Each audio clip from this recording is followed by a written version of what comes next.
yes, you're so good. You're so good. Come on.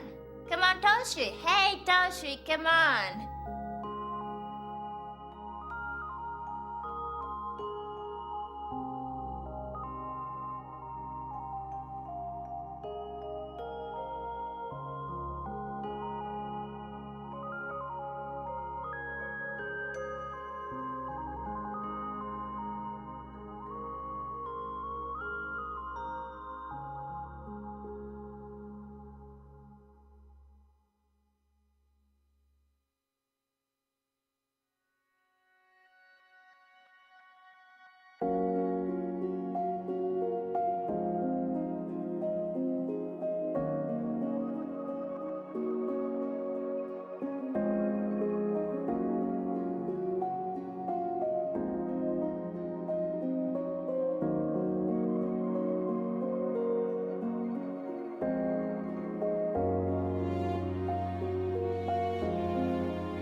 Oh yes, you're so good.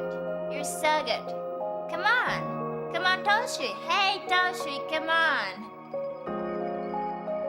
Ben voyons donc 73 mois. Ça fait presque 15 ans que je le connais. Bon matin, je suis le Big Ben. Oh yes, you're so good. You're so good. Come on. Come on, Toshi. Hey, Toshi, come on.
Oh yes, you're so good.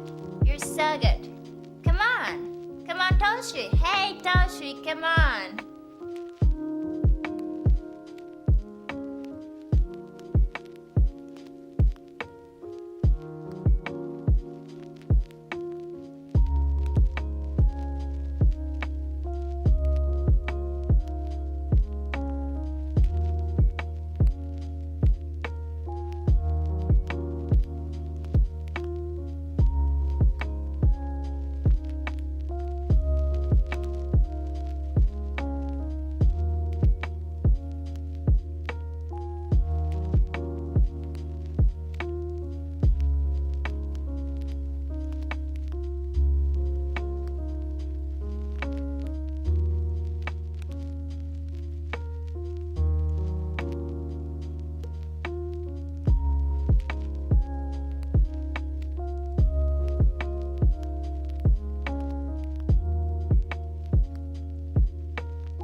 Hello, hello, hello.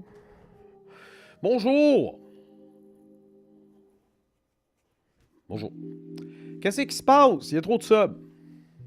C'est n'importe quoi. N'importe quoi, les amis. Je vais le dire dans l'ordre quand même. On a Métal Rangé qui est renouvelé pour un troisième mois. Mais non, c'est plus que ça, Métal Rangé. 3-month streak, ouais. Attends une minute. Hey, il est à temps que vous arriviez, hein? C'est quoi le en train renouvellement, de je suis mêlé? mourir, là, lui. Ben oui, mais là, je suis pas mort, c'est Mayak Salt.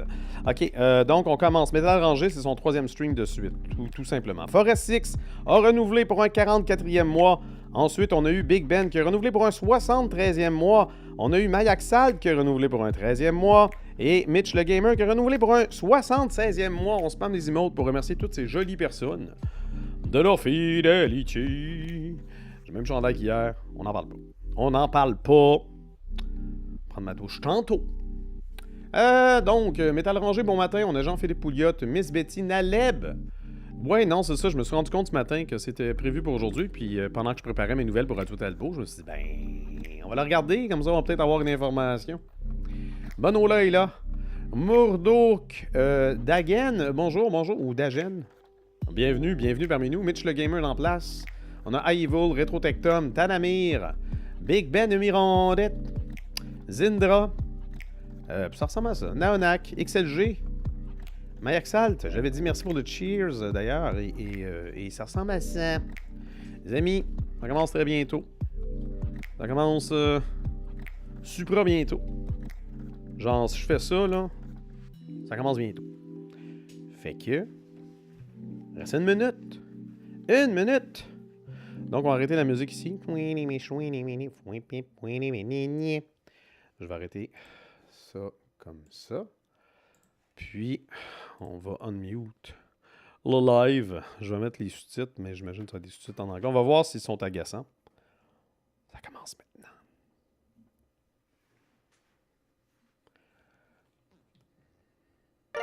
Oh yes, Mais laisse you're pas le so temps. good. You're so good. Come on. Valkyrie Come Raven, on, bon Toshi. matin. Hey, Toshi, come on. 8 mois pour Bon Valkyrie. matin, Laurent. On se parle des Je danse, emotes. je le café, je peins. Ah ben là. Merci bien.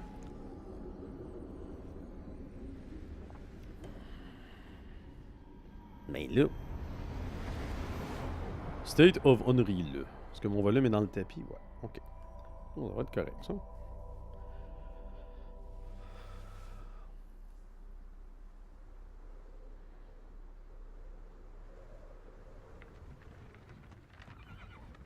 Vous pensez que c'est quoi?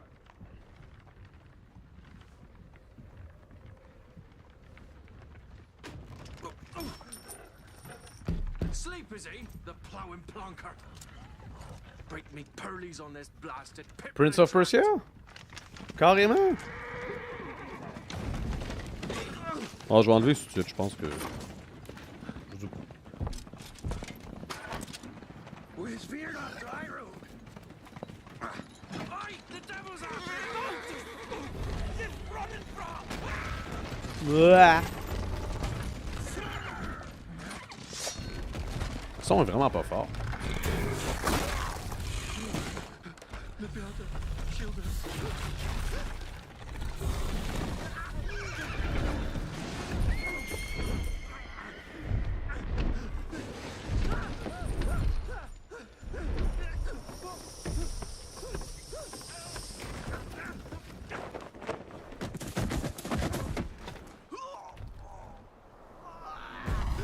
Ah, The Witcher 4, tu penses? Ah, c'est cool.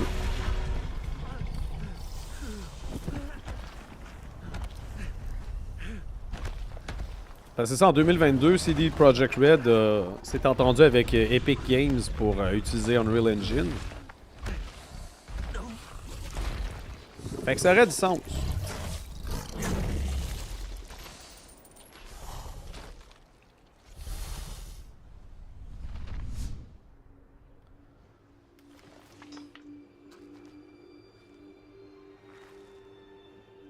Ah ben...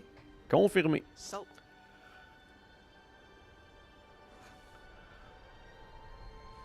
Almost had me fooled, Fruin.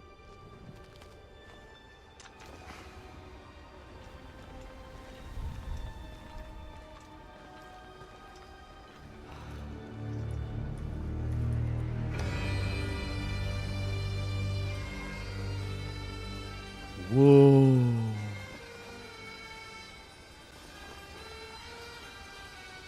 Adieu Red Engine.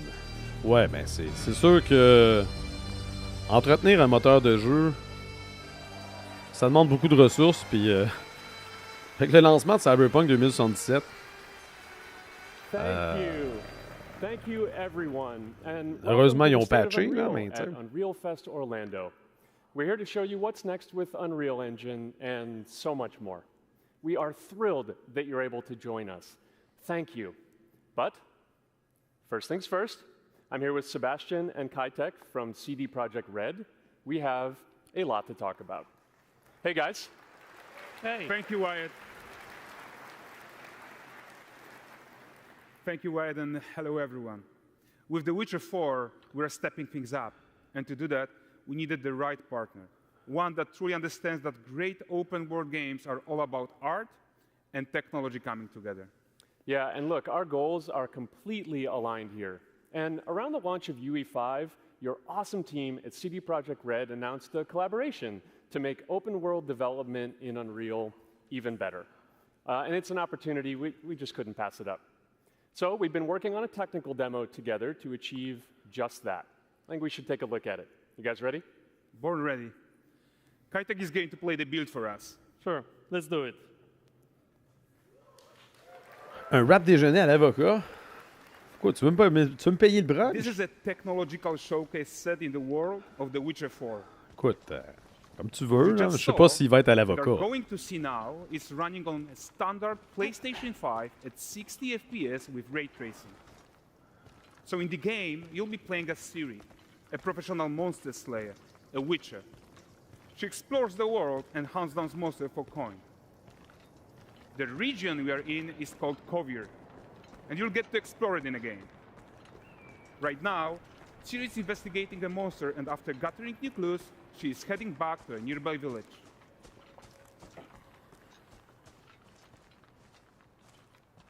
All right, everyone, meet Kelpie.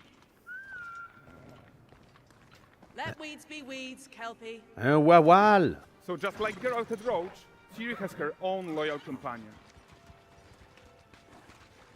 We return to town. These two characters need to feel like one. Since you're gonna explore the Fait que world Ciri est on supposée d'être horseback, laide, c'est ça? riding this Ça, is c'est, seamless, natural, and just fun.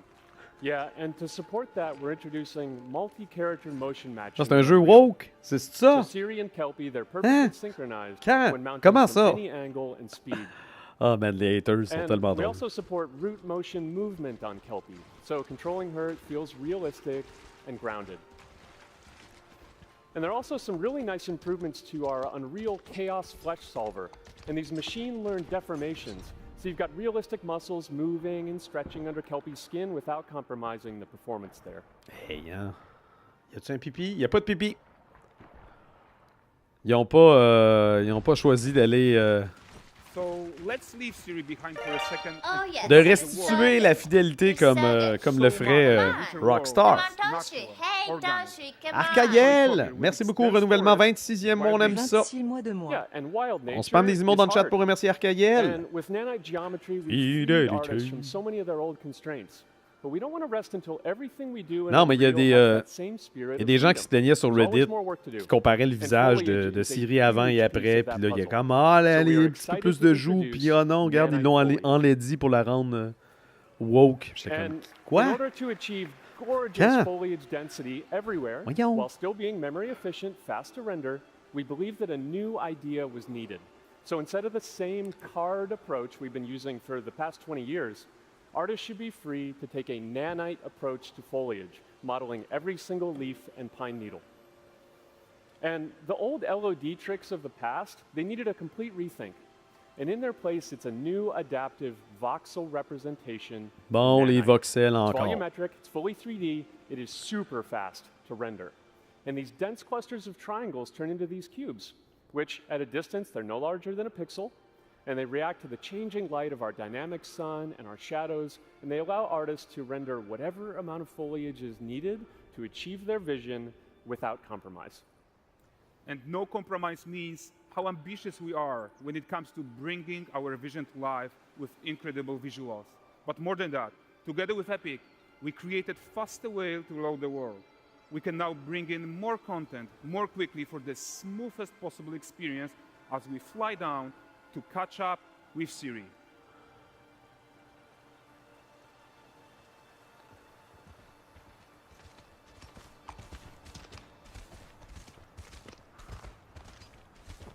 Les chevaux, on y revient toujours. Welcome Ah oui, le to début du Valgress. cinéma, So le Valgress début is a des port dessins town. animés, c'était A souvent un hub cheval. for fishing, Dessin animé, je suis pas trade sûr. and mining. It's one of those Cinéma, oui. places where you can meet shady characters or overhear gossip from Bonjour, other lives. Mathieu. It's also where Enfin, Siri des can données contact cellulaires. Ben là. High-tech, let's leave Kelpie here and explore the marketplace and food. I'm so excited we can finally show you some of this stuff. Let's see what Valgress has to offer.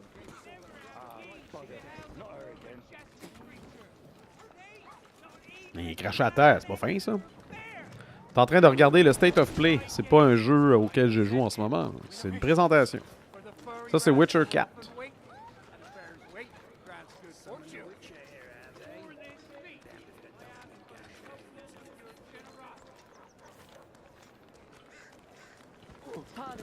Guys, Ben notice là. how responsive the world is. Ah, il va voler les Character pommes. actions directly Ah after ben, what Colin. happens around you. Tu veux ça? Sometimes even Pas setting gêné. off chain reactions. Everything is working together. Je suis sûr que les cochons vont manger les pommes qui ont traîné. C'est sûr.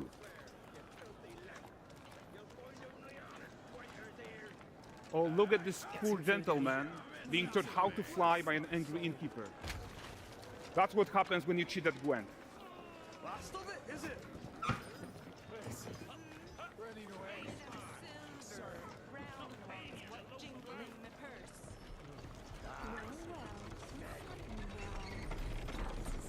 Okay, so this is the guy who gave the series quest his own. Like you probably suspect, he has his own agenda in all of this. You're off your tits again, Wilfred. Get your ass up.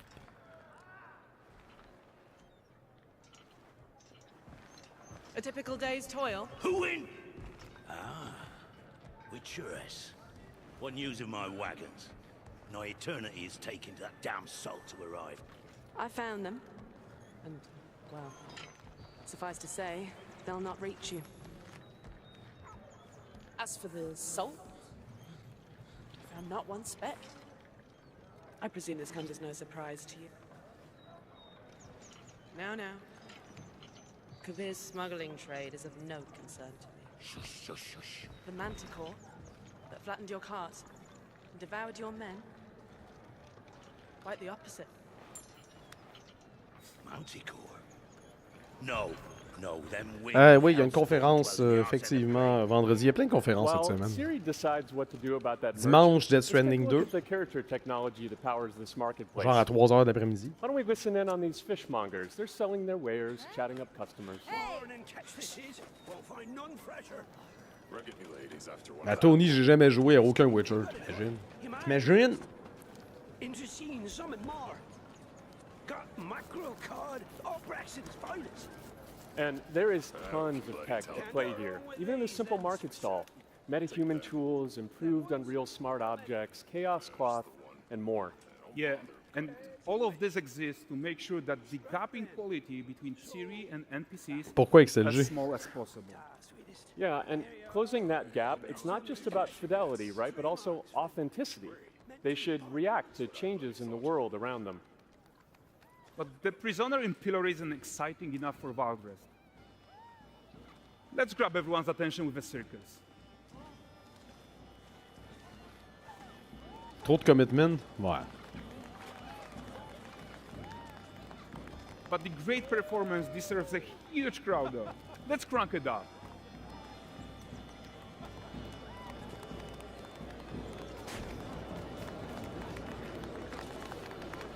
So you are seeing tons of optimization. Mais tu sais, tant qu'on le voit pas en temps réel, là, il nous le présente comme... Including an entirely new Unreal C'est une animation présentation framework, d'Unreal. allowing us to fit easily in our 60 FPS budget, not just in rendering, but also with room to spare on the game thread. Mais ils sont pas en train de jouer en Over direct en ce moment. 300 animated skeletal mesh agents, Mais c'est all un going objectif. about their business. And the whole point is to leave C'est un breathing commitment. room for developers like you to Ouais, mais en introduce même the temps, c'est ça. gameplay and the C'est systems that Cyberpunk your viewers 2077, c'était expect, Red Engine. empowering you to make your worlds come to Là, life c'est Unreal without Engine. Unreal Je veux dire, skin Epic Games a interface. tout intérêt à ce que You're CD right. Projekt Red That's puisse the livrer ce qu'il open présente world en ce RPG moment. that we're making. Et vice-versa. But C'était quand même before we wrap up, deux entreprises qui ont one intérêt à ce que final ce soit checklist vrai. today. On verra bien. We are making this game to be the most immersive and ambitious open world Witcher game ever. And we are making this a reality thanks to our work on Unreal with the team at Epic. Hey, c'est les monts. I think what C'est we're dans doing Zelda. together is going Les to monts build in a Géminés. new generation of open world RPGs. Le mont de la and mère I'm puis de la fille. so là. proud of what we Non. accomplished so far. We are too. Le show. Calme-toi. So we're almost done, but before we go, here's a small gift for all Witcher fans. J'ai un show. A first look at l'Annexeter. Je sais pas c'est quoi.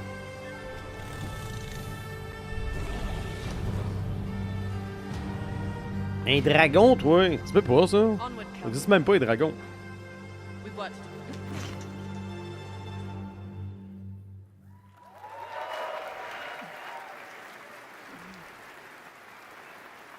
Thanks, guys. Seriously, it looks amazing. And we've also barely scratched the surface of what's coming in Unreal 5.6. So here's Julien to tell you even more. Thank you very much. Thank you so much.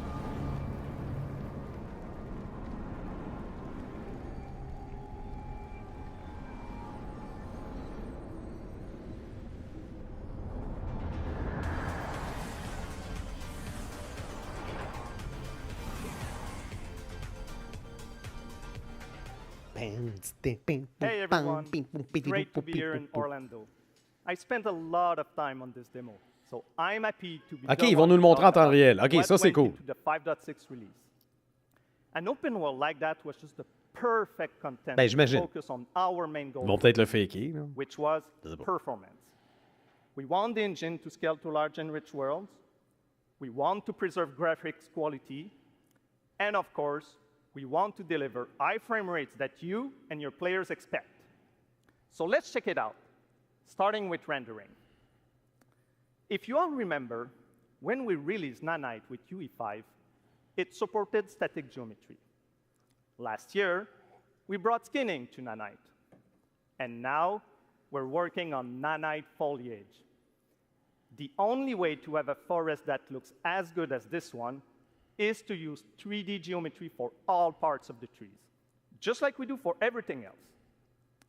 However, this is a crazy amount of fine geometry, so we had to rethink how trees are created and displayed. To create them, we developed Nanite assemblies.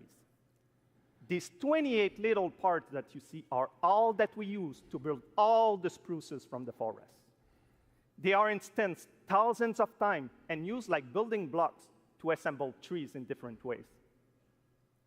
And as you probably noticed with the wind effect, they even support skeletal animation, which runs on the GPU. Thanks to assembly, we greatly reduce the storage, the runtime memory, and the rendering cost. Then, to display an entire forest, the challenge was to preserve fidelity and performance from any distance. Let's check up close the level of detail we're talking about here. Lots of details. But this triangle representation is not the most efficient when far away, due to the amount of overlapping. And that's why we made an adaptive voxel representation. But in reality, you'll never see those voxels this close, since when we move the camera back, they're barely a pixel. Nanite ça, c'est foliage juste is intelligent. almost done. We are moving it to the main line as we speak, and it will be available for everyone in 5.7. Another thing I would like to share is that ray tracing and Lumen now run more than twice as fast. Ben oui, with Benoît, no là, visual trade-off j'ai accès à compared to when Internet, j'ai tout. UE5 was Je savais ça. And because of Ben oui. that, we can now hit 60 FPS on consoles. And finally, we rewrote the rendering pipeline to run asynchronously so you can increase the richness of your scenes even more. Now let's talk about chaos physics. For chaos cloth, we improve our cloth-to-cloth constraint solution. This removes a lot of collision evaluation when garments are piling up and interacting with each other. Even for complex setup like Series Cape, we hit a sub-millisecond budget on PS5.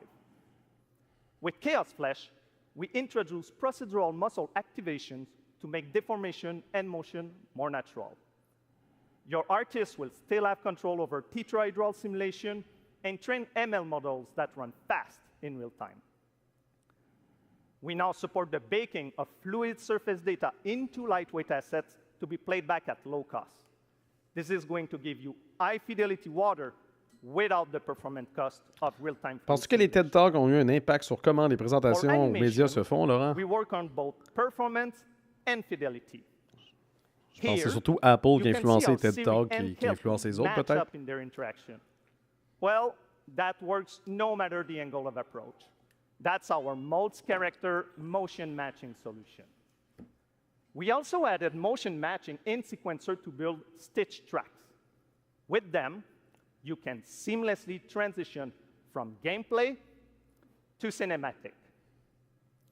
Also, we now have a secondary layer of animation driven by physics in Control Rig. We used it in Kelpie's rig to drive the mane, the tail, and the saddlebacks. And now, I'm happy to announce that all these features are already integrated into our new Unreal Animation framework, which we are releasing as experimental in 5.6. We built it with performance first in mind. Animation evaluation are now running in parallel. C'est quoi son accent? Thread, which was our bottleneck. And for the other characters, je veux bien croire qu'ils sont polonais, mais on dirait vraiment qu'ils keb. Movement, avoidance, state tree behaviors. Français. We also move them to worker threads. This is really going to help you create scenes. Oh, Tickle Glass! And like vient de renouveler pour un 77e mois sur Twitch son spam. Des emotes pour remercier Tickle Glass. Depuis notre union, Jay attend notre union et le mariage. Laurent loulou. Le mariage, wow! Salut, Jay, je suis Dranoc. And a new FastGeo plugin to stream static geometry. Bonjour, Music And Man. just to take a different example, ça se peut, Tony. Mais en même temps, tu veux-tu qu'il sorte plus vite puis qu'il soit tout buggé ou tu veux qu'il sorte plus tard puis qu'il soit tout buggé? Oups. LOL! C'est une joke. C'était une blague, CD Projekt Red. Haïssez-moi pas. We work on better defaults and scalability settings for mobile and minimize the default package size. We also improve our workflows with a UI refactor of the viewport toolbar. C'est ça, ce qu'il est en train de montrer essentiellement, c'est des trucs que d'autres développeurs vont pouvoir exploiter. Workflow and a mobile preview solution. Bonjour, Capitaine Eric. So there you go. Unreal Engine 5.6 is all about performance and it's available today. Available? Ouais. C'est pas un accent polonais. Please go, enjoy the tech talks and session we have for you guys and come chat with us. And now, please welcome Chris from the MetaHuman team. Thank you, everyone.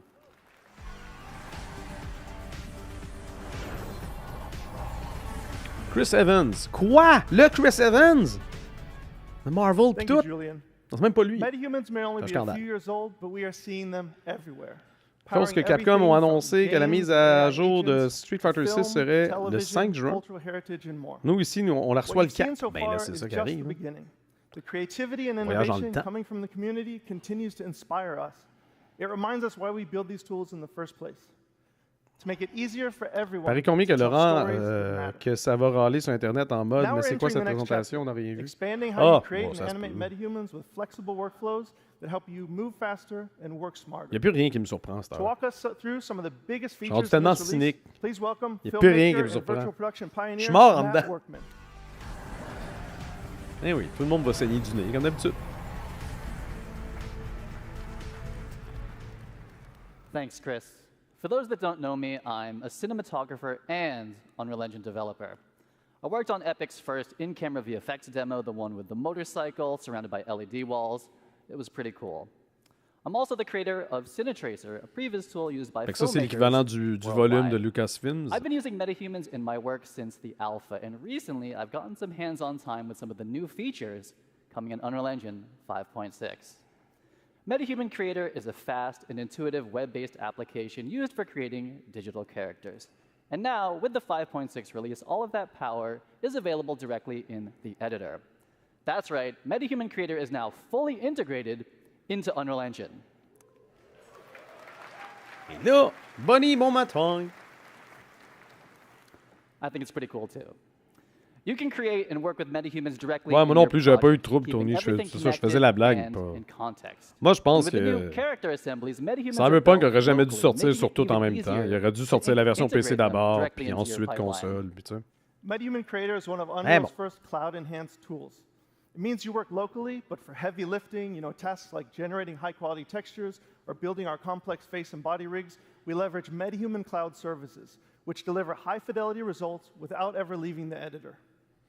And in 5.6, local assembly reduces the average MetaHuman export time from 15 to 20 minutes down to 2 or 3. The team tackled all this while dramatically expanding the core representation model and significantly improving visual fidelity. Basically, you can make even more diverse characters, they all look better, it's frickin' fast, and it is in Unreal Editor on your local machine. And while those are all major improvements, we're just starting to scratch the surface here. Metahumans have always had amazing facial customization, and now Epic is bringing that same level of control and realism to the entire body. In UE 5.6, metahumans get a major upgrade with the new parametric body system, letting you blend between different presets or fine-tune proportions using real-world measurements like height, inseam, shoulder width, and even muscle mass. And here's the best part. As the body changes, so does the clothing. The new Unreal Outfit asset automatically adapts garments to the character's body, all in real time, no matter the proportions. Ben oui, mais là, si c'est du prêt-à-porter, ça devrait toujours être la même taille, mais que ça s'étire au lieu de s'agrandir. En tout cas. The new system does give you the flexibility to create different sizes, and if you do, it will pick the closest match and fit that to the character for you. It makes building a wide array of production-ready characters faster. T'imagines les jeux dans le futur? Tu vas acheter des vêtements pour ton personnage, mais ils ont juste du small, puis ton personnage, il porte du XL. Tu peux pas l'acheter. MetaHumans and their accessories are available on Fab, Epic's one-stop shop for digital assets. This is the new MetaHuman channel on Fab, and there's already some great artists and studios sharing and selling content there. Non, mais les sous-titres, ils gossaient. I'm going to shift gears for a minute. Captain Eric. Matt, do you remember when we unveiled MetaHuman Animator a couple years ago? Of course. I consider myself MetaHuman's #1 fan, and I'm also guilty for being eternally online. So, of course, I saw that demo, and of course, absolutely loved it. Some of my industry friends, they thought it was sorcery. We went from capture to final results in a couple minutes, and it made high-quality facial animation accessible to everyone. Well, today, we are taking it to the next level with a focus on real-time animation. We scoured the galaxy to find the best talent Juste des to demo t-shirts these small tools, comme dans la vraie and I vie. think Matt has found just the right character for the job. Now, I could be wrong, but I think I cooked here. This guy is a true professional, tons of experience, and he's even going to be joining us via live telecast from space, outer space. Let's go ahead and connect. De quoi, outer space? C'est sûr que c'est pas vrai, là.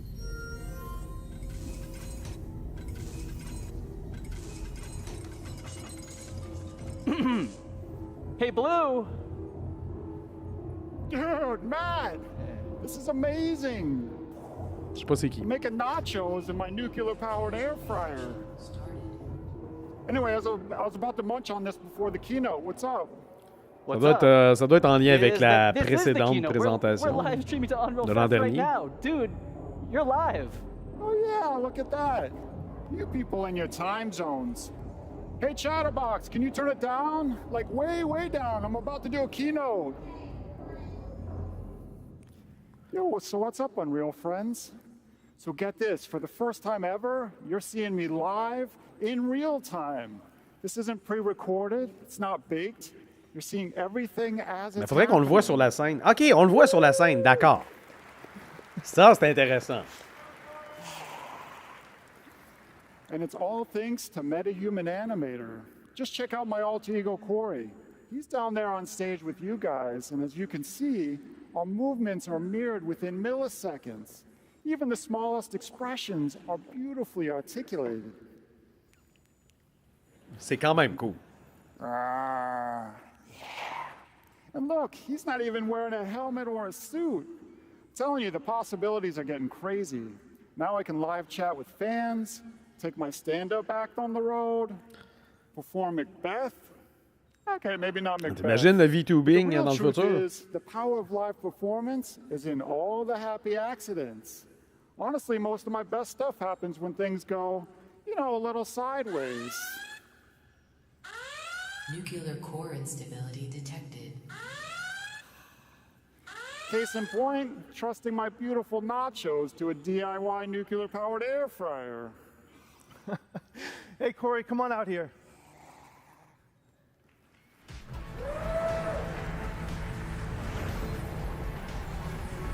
Corey Strasburger.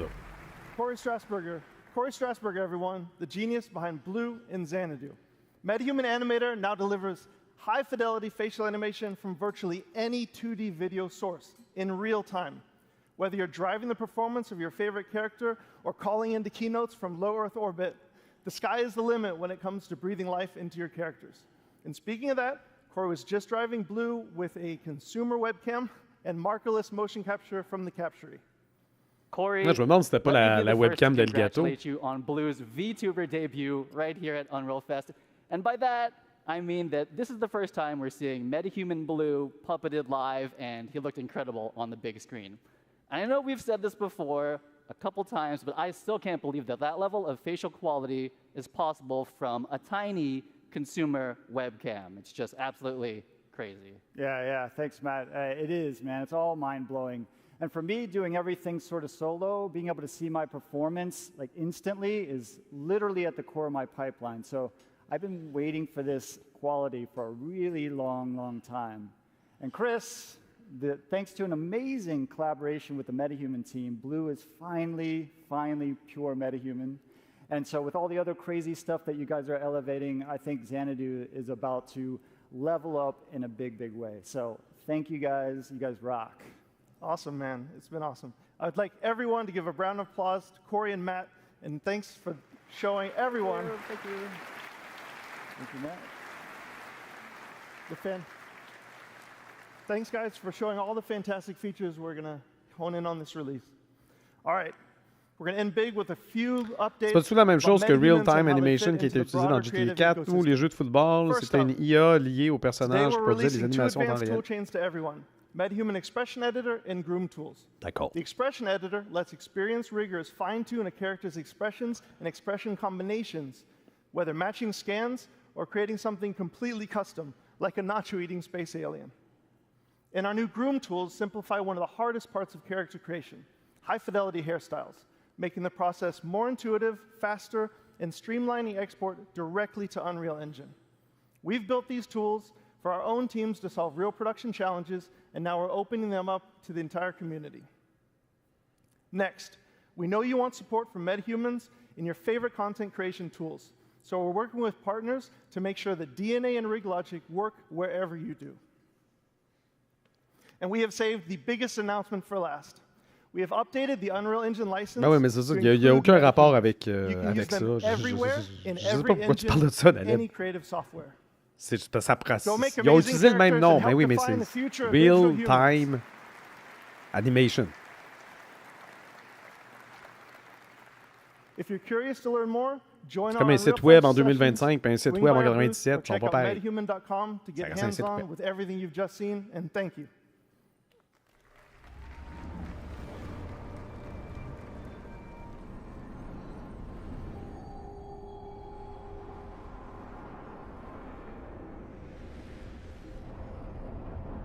Wow! Ils sont bien drôles avec leur lumière, eux autres. Bill Clifford, le vice-président et gestionnaire général de quoi? Yes, let's go. Miss Louvely, bon matin. In store for you this morning and over the days ahead. We've got an absolute room full of rock stars here today from different industries. Rock stars! Making everything unreal. We've got AAA game developers, indie developers, Fortnite creators, filmmakers, car designers, architects, fashion designers. I could go on. You're all here to connect, share, and learn. And learn you shall.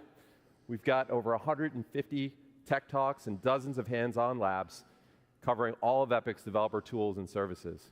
And many of these sessions are going to be led by our growing community of instructors, educators, and service partners. And I want to thank all of you who are giving so much back to this incredible community. Now let's talk about a few more exciting updates from across the Epic ecosystem, starting with Reality Scan. In the coming weeks, we'll launch Reality Scan 2.0, which will unify the desktop and mobile versions under one banner. Now, CD Projekt Red put Reality Scan 2.0 to the test, using it to capture natural objects in high fidelity for the Witcher 4 tech demo that you just saw. Complex rock and tree scans involve data sets that were previously really, really tough to process. But with 2.0, it will achieve better mesh accuracy with fewer manual steps. And you'll be able to get your hands on Reality Scan 2.0 later this month. We're also seeing more and more developers and art studios using Reality Scan to bring Megascan's quality content to Fab. Just take a look at this absolutely incredible Paris environment from Scans Factory, which launches today on Fab, featuring over 1,000 assets that are available for use in UE5, UEFN, and even Unity. The Quixel team has also been cooking up an amazing lineup of thousands of new Megascan assets that will start releasing on Fab later this month. And this summer, we'll be launching Fab natively in the Epic Games Launcher. Our goal with this is to bring you Quixel Bridge functionality that makes it easier for you to access your content and integrate it into your workflows. This will include one-click exports to DCCs, starting with UE5, Blender, Maya, and Cinema 4D. And we'll do more from there. We've also set ourselves up to support batch actions to download and export content. Back in April, we announced that Loci, a leading computer vision and AI company, joined Epic. We're working quickly to bring Loci's technology to Fab, which will improve our tagging accuracy, enable semantic search, and improve our IP moderation capabilities to ensure that our artists' work is protected.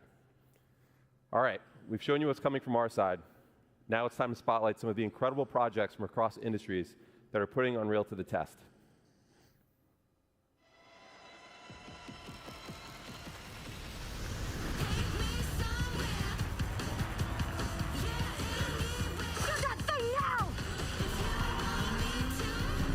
We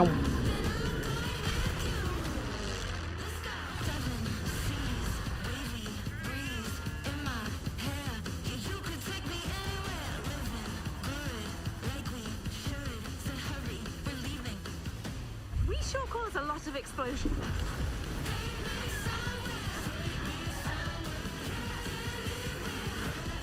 Meow.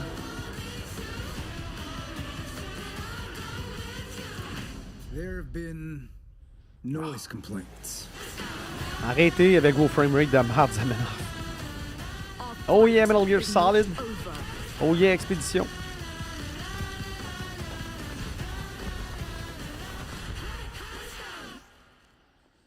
Awesome. You guys just raised the bar year over year. This year, one of our major goals is to make animating linear content in-engine awesome.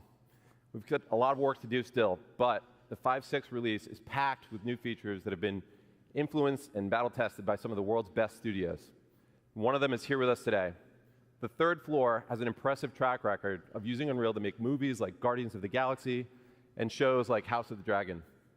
Here to tell you about their next incredible production is co-director of the new Predator movie, Josh Wasson.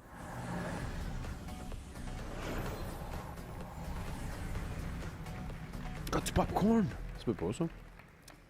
In March 2020, I was working with director Dan Trachtenberg on the pitch for Prey when everyone got sent home. We had been dreaming of pushing previs into animation for years and had just finished our UE pipeline for The Mandalorian.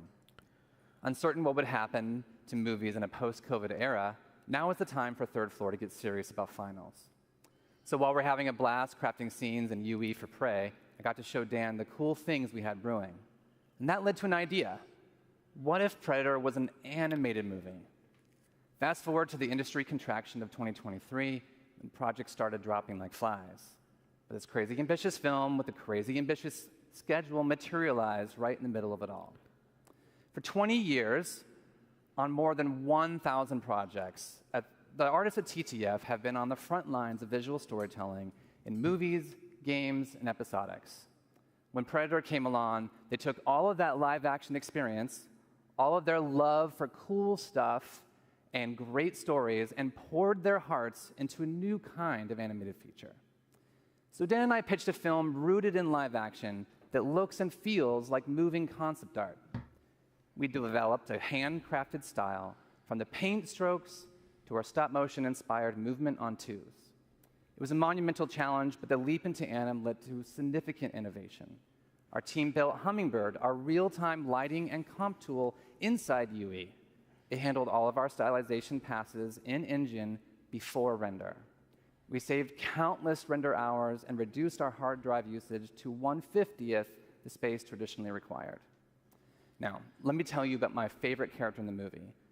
Ursa has this deep-rooted thirst for revenge.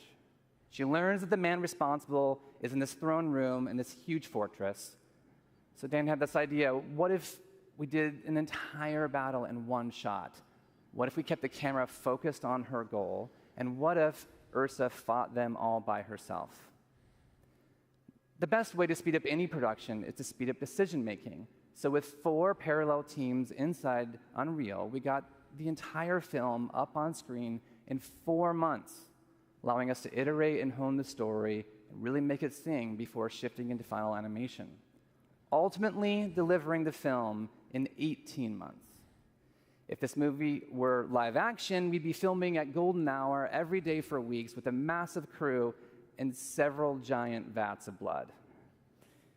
In animation, we really wanted to go for it, no holding back. So we choreographed every composition, every strike, every arrow, and blood splatter, like a gigantic dance with 98 parts.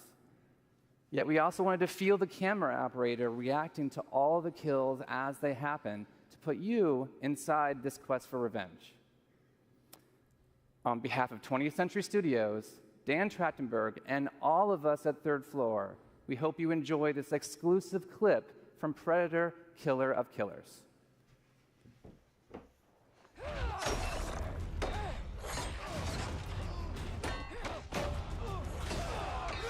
C'est un ninja, le vieux. Le vieux? Quel vieux?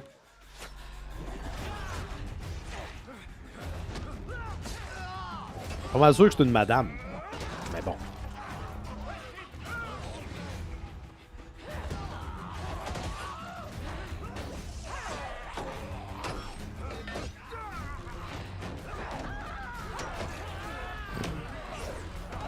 Les cheveux blancs, ça veut dire vieux.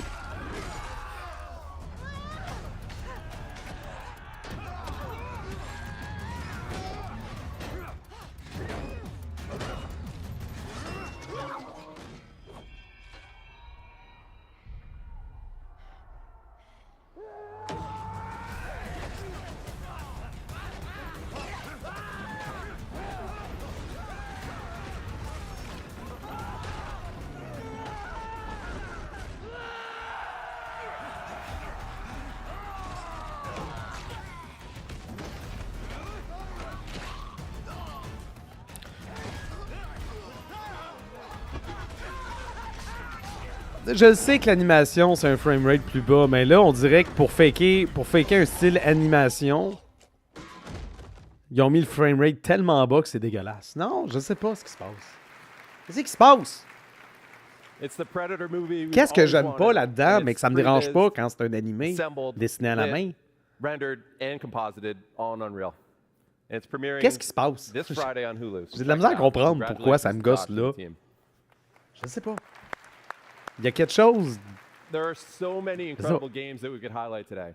Salut, Retro Last Forever. year, we celebrated Black Myth Wukong from Game Science, which has now grossed over $1 billion since launch. This year, we're celebrating another example of a small team that's taking the world by storm.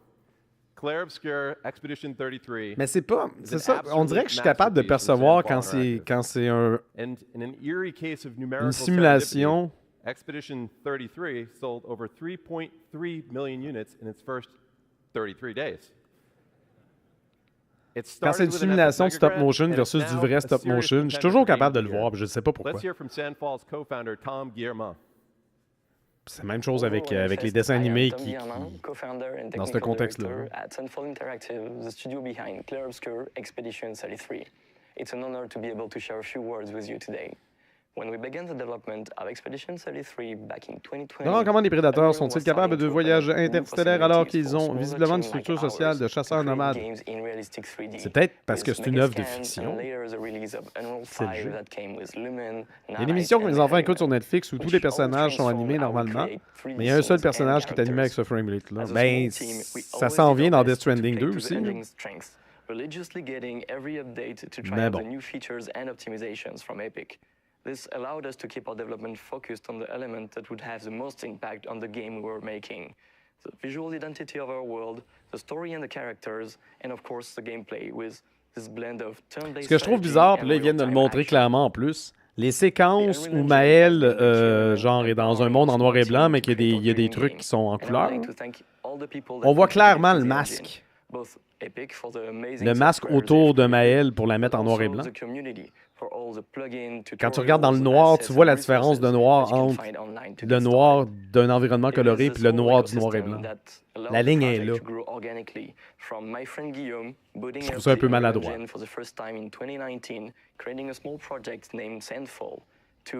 Quoi que Kojima qui fera pas un jeu quintuple A et optimisé, je n'y crois pas.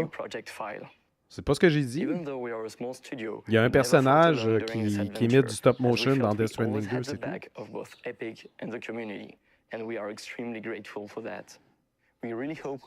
J'aime ça, son accent est tellement gros qu'il force les sous-titres en bas. C'est pas fin, ça. Du gaming après ça, Laurent? Non. Ben, je vais dîner, là, puis on verra ce que je fais cet après-midi. Il y a une présentation de jeux indépendants dans le cadre du Summer Game Fest. Peut-être qu'on va regarder ça. Congrats to you and the team. We're so happy for you guys. Now, this year we're seeing more and more momentum with mobile devs who are capitalizing on the increasing player demand for high-performance and immersive mobile games. One team that's leading the way in UE5 mobile development is Infold Games, whose gorgeous game Infinity Nikki offers a unique blend of fashion and adventure. Please welcome Zhishuan Ding to the stage to tell you more.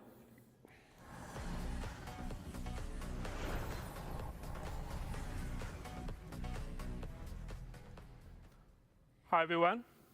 First, I want to thank our friend at Epic for inviting me here today. As you can probably tell, I'm a little nervous being on stage in English.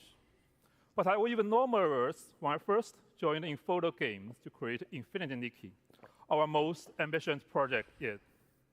Let me share our story with you. Our journey began in 2012 with just 4 people.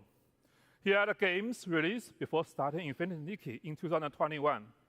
And we still update all of them today. These were mobile-only games focused on dress-up and interactive story gameplay. We could have stayed comfortably inside space, but we didn't want to. We want to create a life beyond amazing. That means crafting new experience no one has ever imagined. That means pushing far beyond current generation technology to deliver a game that not only looks stunning, but stay emotionally touching for years to come. That means Infinity Nikki, our first Unreal Engine 5 cross-platform game with over 20 million downloads at launch, largely driven by mobile. We began ideating during the pandemic. Infinity Nikki is about finding a peace in a cozy open world, bringing happiness to everyone. Dress Up is not just for style, it's a way to interact with the lively world, alone or with friends. From a technology view, our pillars should many impossible things at once. High-fidelity graphics that supports outfit customization, even in corporate mode, with over 1,000 outfit parts and more than 100 colors per character. A huge map full of fine details for deep beauty, perfect for close-up camera shots. And it must run smoothly on our platform for all players. Big goals. We had never launched a cross-platform game before, but we promised our community, our partner, and Nikki that we will give it our all. Yes, it was crazy. Unreal Engine 5 is about making crazy idea real. We had a debate, even I hesitated. But with Unreal Engine 5, Infinity Nikki's vision come to life. Lumen gave us movie quality lighting in real time. Open world tools like Word Partition help our team of over 1,000 people stay creative and work well together. Unreal Engine 5's new rendering help our team bring amazing visuals to mobile devices. Thanks to Epic support, we made it happen. Now let's take a look at the open world. We want to make a detailed, exciting world for players to explore. Our first map covers 400 square kilometers with dense vegetation 400 and dynamic km², ecosystem. si boire. We had to make sure memory and performance were never compromised, especially on mobile. Unreal Engine let us build a cross-platform GPU rendering system. With smart GPU culling and a level of detail control, dual-core and triangle stay in budget on all devices. You may wonder why we put so much care into these details. I want to share a fan story that shows what Unreal Engine 5 means for our players, beyond outfits and open world. This is a true story from our fan, Xinshi Qiao. My mom and I play Infinity. Ouais, mais Genshin Impact, tu sais, oui, il y a du gacha dedans, mais c'est pas que... Smiles when Nikki jumps and changes Gacha into n'est pas un pretty style. blue outfit. Gacha, It does c'est... not matter if she finishes the platforming. When I was C'est un finally truc able to take her on a long distance trip, qui peut être intégré dans plein de contextes. and took many photos. Ah, les amis, je reviens dans pas long, pas de panique. On va me faire un autre café. Now I understand. Je mérite plus de café. My mom loves every small moment. We play Infinity Nikki in different ways, but we love each other the same. We hope you enjoy this story. We hope you find the omen of the world's beauty in Infinity Nikki, the coziest open world game for OV1. Thank you for your time, and have an amazing Unreal Fest. Thanks, Joshua. Wow, what a beautiful world they've created. All right, there's one more amazing UE5 game that you've got to check out, and it's coming to the Epic Game Store. Please welcome Ken Kim, CEO of Netmarble Monster, to the stage.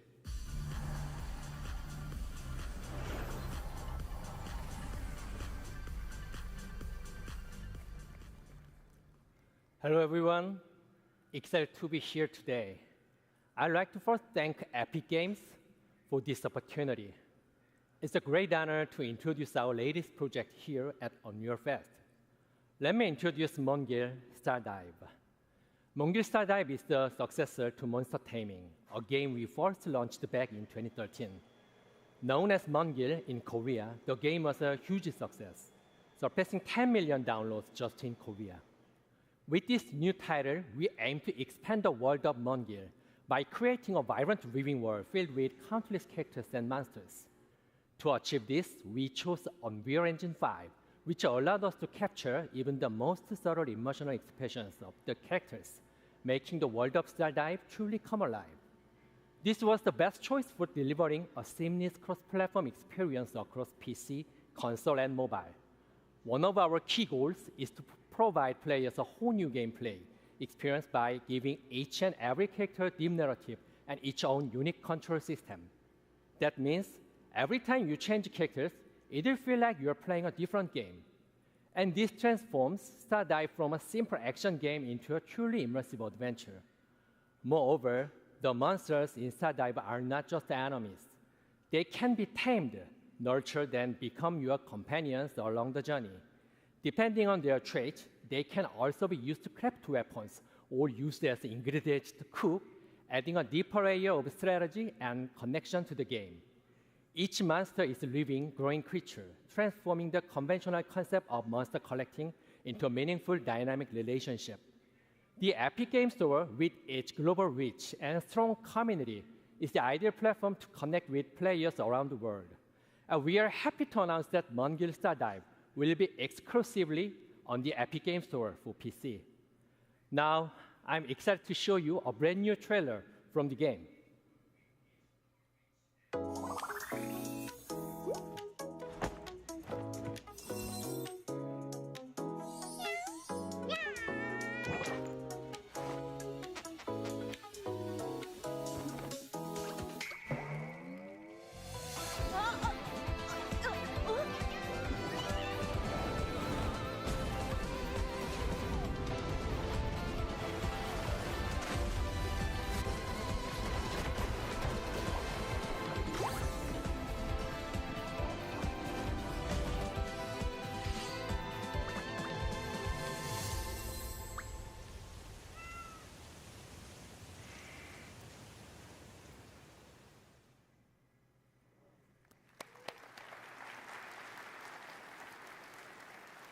Thank you. 감사합니다.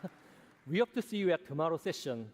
Speaking of our friends at Epic Game Store, let's hear from Steve Allison.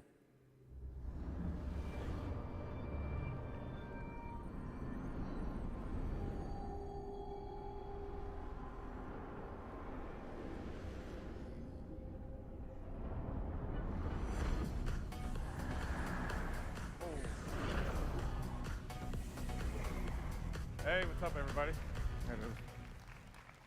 Thanks, Ken. It's exciting to see Netmarble Monster bringing Mongil Stardive to the Epic Game Store exclusively at launch on PC and taking advantage of our Epic First Run program to keep 100% of the first 6 months of net revenue. As you know, our industry is living through significant headwinds right now, and the Epic Game Store offers all developers a toolkit for maximum financial success that starts with our 8812 rev share and just gets better from there. Now on Epic, our back catalog program, like Epic First Run, allows you to keep 100% of net revenue for the first 6 months on back catalog titles that you bring to the Epic Game Store. And for Unreal developers, Launch Everywhere with Epic reduces your engine royalty rate from 5% to 3.5% on all platforms and stores when you ship your UE-based games day and date on the Epic Game Store. And remember, Unreal Engine developers pay 0% royalty on all Epic Game Store sales where we process payment. Additionally, you also have the option to use any in-app purchase payment solution you want, and when you do, you keep 100% of that IAP revenue. We want to do everything we can to help during this critical time to maximize your success. So we've added another tool to the Epic Game Store toolkit. Starting June 1st, we've changed our initial revenue share to 0%, so that you receive 100% of the first $1 million in net revenue, and then 12% Epic after passing that threshold. Pretty cool, yeah, awesome. And this change is per title and per year. So this applies to new titles and back catalog releases, and all existing and future Epic Game Store partners and their titles on both PC and mobile benefit from this change immediately. And so life to date, we've paid our developer and publishing partners over $2.1 billion, and we're just getting started. So let's talk a little bit about what's next. So even after years of building the store on PC, we know there's still a ton of work to be done to deliver a world-class experience for our over 70 million monthly active users. And in the coming months, we'll be rolling out long overdue features on PC that will move us closer to that vision. Download Manager 2.0 was released just a few weeks ago, and preloading is coming finally in September. Gifting is targeting a release in time for the holidays so that you can gift games to your friends. And our revamped social is rolling out this year. On pouvait pas faire ça to avant. connect our Ouais, PC ils and sont en mobile retard players là-dessus. together with game-independent voice chat, text chat, and parties, along with robust game invites for third-party games. And this will be the building block for several innovative social features on the store that will follow. We're also putting great focus on ongoing launcher improvements that will make the store feel great to use. And of course, delivering a great player experience means meeting players wherever they are, which is why mobile remains a key focus for us. We've already seen strong momentum on mobile with over 40 million installs to date, and we're pushing hard to hit 70 million by the end of the year. The Epic Game Store is available globally on Android, and we are continuing to expand our global footprint on iOS. Today, it's available on iOS in the European Union, with upcoming launches in Brazil, the UK, and Japan, as new laws in those countries come into effect. In Q1, we launched with a curated selection of third-party titles, and as of today, there are over 70 games live on the Epic Game Store mobile, with more being added regularly. This deliberate, phased approach ensures a high-quality experience as we gear up to open the store to self-publishing in the near future. In March, to accelerate installs and to keep players coming back week after week, we brought our weekly free games program to mobile. So each week, as we do on PC, we are partnering with developers to give players at least one new free game directly through the app on both Android and iOS, celebrating the best of premium mobile and partnering with developers on content packs for free-to-play games. Our focus is getting the Epic Game Store mobile to 1.0. This is defined by two major new additions to the store, and the first of which is rolling out very soon.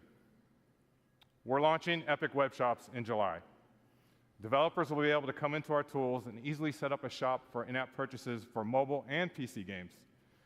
And through Epic Web Shops, you can leverage our industry-best rev share and offer players a better deal with bonus offers. And as an extra benefit, all players spending on Epic Web Shops also accrues Epic rewards on all purchases. These shops will live on the web so that you can steer your players to them. And we're democratizing web shops by making them super easy to set up and available to all developers. And second, we'll be launching mobile self-publishing tools in Q4 and opening up the store to all mobile developers to set up and distribute your games. Well, that's it for me today. If you want to learn more about our plans for the Epic Game Store, join us today at 3:45. And now, Hannah Lowry will join us to share what's new in the Fortnite ecosystem. Thank you. Bon Fortnite à cette heure.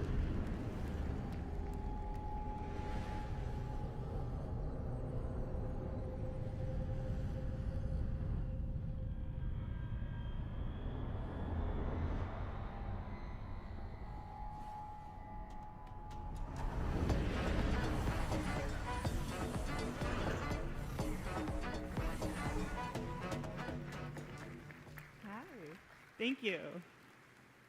We launched Unreal Editor for Fortnite just over 2 years ago with a simple goal: give developers everything they need to build, launch, and grow their own games in Fortnite.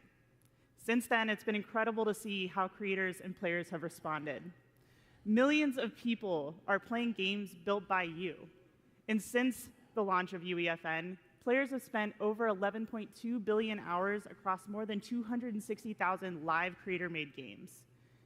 These experiences are a foundational part of Fortnite. OK, carrément comme Roblox. By reimagining live events Je savais même pas que c'était ça, in que ça Fortnite and existait. driving players to the ecosystem. In fact, this last weekend, Super Red vs. Blue by Jogo hit a major milestone. For the first time ever, a creator-made island took the #1 spot for concurrent players in Fortnite, surpassing even Epic's own games.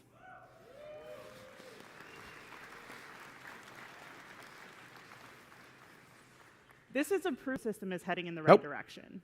Watching developers experiment, build, and push UEFN to its limits has been inspiring. But it goes beyond just making games. Creators are launching studios and building passionate communities around their work in Fortnite. And thanks to that effort, engagement payouts going to third-party creators have already reached $722 million since the launch of UEFN, and that number continues to grow. None of this would be possible without you, our community, which is core to UEFN. We're proud to have thousands of dedicated developers building this ecosystem with us, and part of building this lasting ecosystem is talking with developers, learning from your experiences, and using this information to help shape our roadmap. Because ultimately, what good is a feature if no one wants it? This is why we've launched the Let's Chat live stream series to answer your burning questions and address your concerns. So far, we've discussed moderation, the new Fortnite data API, and the state of the ecosystem, with more coming at the end of this month. That's enough from me. Help me welcome to the stage an outstanding UEFN developer, Tom Jank.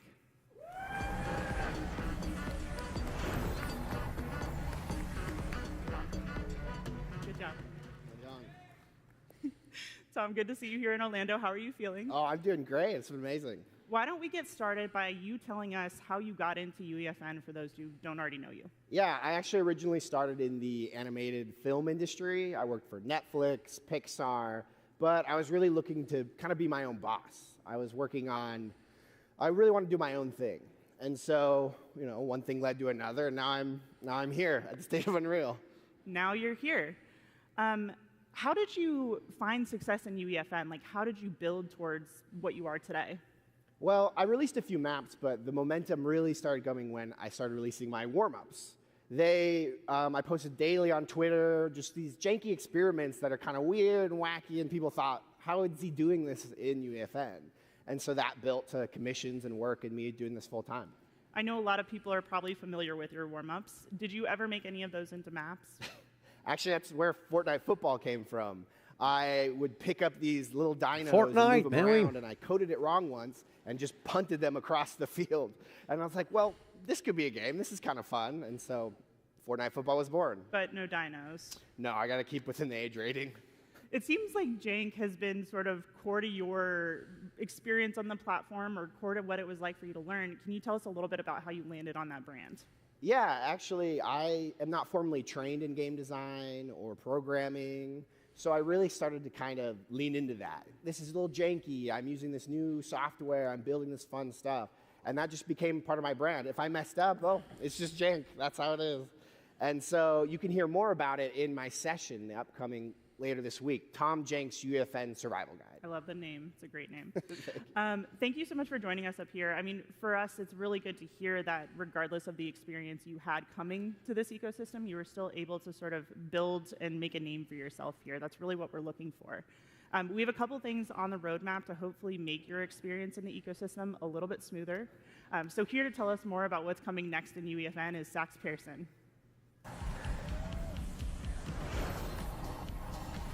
Mais là, il y a trop de monde. Thank you, Tom and Hannah. Let's start with an update on a much-wanted, often delayed feature, Scene Graph. Scene Graph is one of those foundational pillars that we really want to get right. And I'm pleased to say that the first release of Scene Graph is coming this Saturday, June 7th. Scene Graph is the foundational layer of the engine that unifies the editor and runtime representation of the scene, making everything you built accessible through verse code. In the editor, Scene Graph enables rapid construction of rich, detailed environments by organizing entities into a clear hierarchical view. Repeating elements like desks or chairs in an auditorium can be converted into prefabs, simplifying management, enabling easy variation. And at runtime, your verse code can traverse the same hierarchy to dynamically modify the scene. So whether it's moving a platform, adjusting a light, changing a weapon's ammo count, everything is done in Scene Graph. Scene Graph worlds are built on robust modular system engineered from the ground up to be the foundation of UE and UEFN going forward. So this year, we're shipping more tools like custom items, skill-based matchmaking, new social systems like Bubble Chat to bring players together.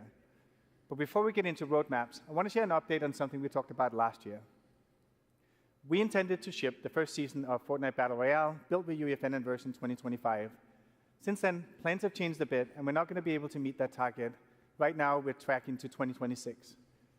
But today, UEFN is an integral part of development for Reload. Ouais, Laurent, je vais te dédommager pour ton brunch à cause du double stream. C'est toujours un bonus. Ah ben là, on te le prend. Double stream. Il y a Radio Talbot à soir aussi. Triple stream. Voyons donc.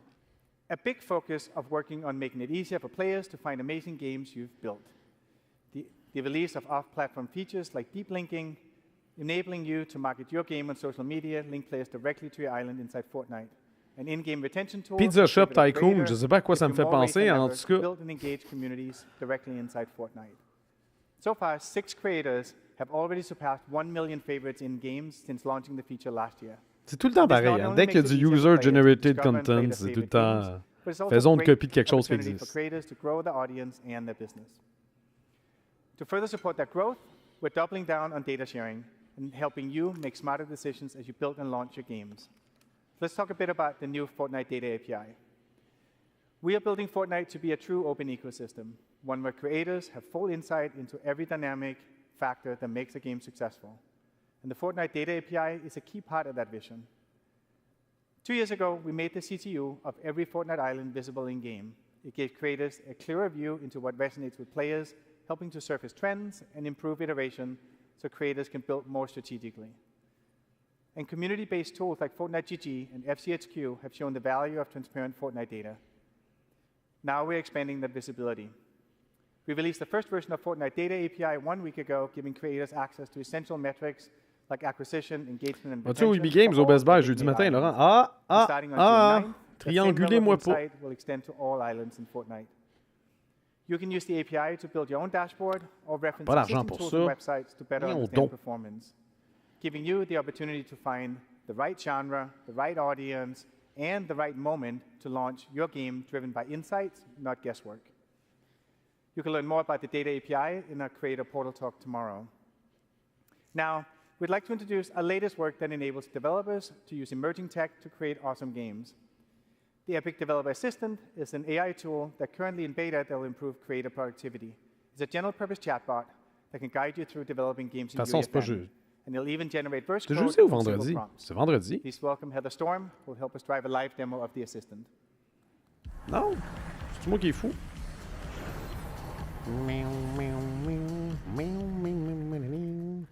Hey everyone! So let's set up the challenge that we want the assistant to help us with. We built an escape room with the challenge that you need to collect 3 props in order to escape through the center of the map. We need our props to randomly spawn within our play space. So let's go ask the Epic Developer Assistant to help us out.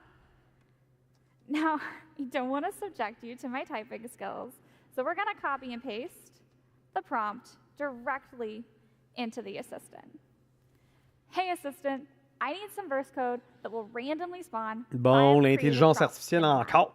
Isophonie, bonjour. I've added some extra context here, such as how the spawn radius and how far apart the prop should spawn, just to make sure that this will work in our existing game. We'll also make the props respawn every 10 seconds to make it a more challenging experience for our players and me.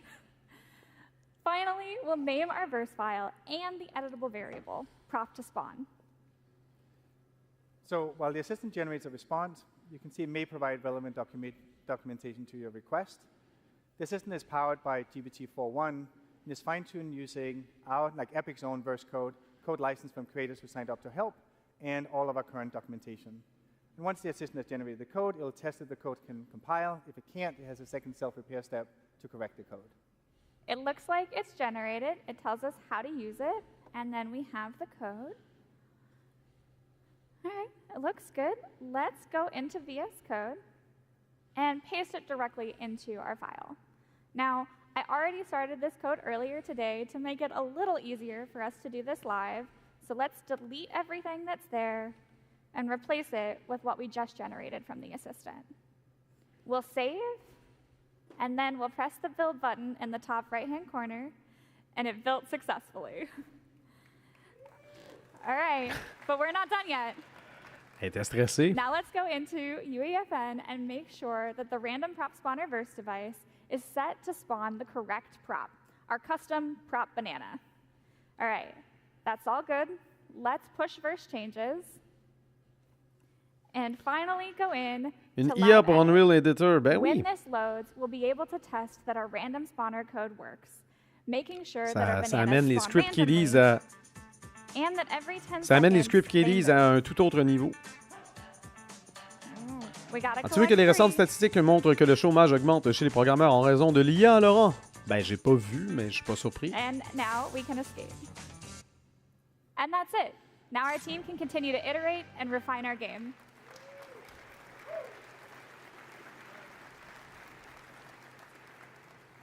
This is just a quick, simple example of how the Epic Developer Assistant can streamline creator workflows, and eventually it'll be directly integrated into the editor. You can try it for yourself right now on the Epic Developer Community site as it enters beta and is live today. Thank you, Heather.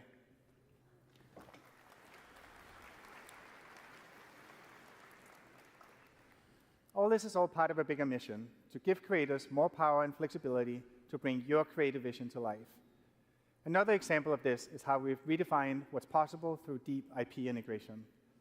We've been collaborating with the leaders in film, D'un côté, j'aime pas television, ça, music, et and d'un sports autre, since ça Fortnite's démocratise et early ouvre la days. porte à It tout le started with monde a à few faire iconic des jeux outfits via and battle Unreal royale Editor. Ben oui. that's evolved into entire L'affaire, teams c'est shaped que, around tu sais, cultural c'est pas experiences that l'intelligence players love. artificielle, là, We wanted every creator to be a part of that adventure, so last year, we ça, kicked off ça a movement bouscule absolument that tout. started just that.